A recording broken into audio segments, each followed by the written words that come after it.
Did you know the world's oldest unsolved murder case is over 5,000 years old? In 1991, hikers in the Alps discovered something incredible, a frozen body, perfectly preserved in ice for 5,300 years.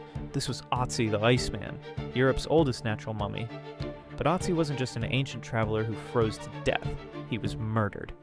Scientists studied his body like detectives at a crime scene. They found an arrowhead lodged deep in his shoulder. The arrow had pierced an artery, causing him to bleed to death within minutes. Using advanced technology, researchers reconstructed his final 3 days. Otzi had been in a fight, fled to the mountains, then was stalked by his killer. The murderer ambushed him from behind, shooting an arrow into his back.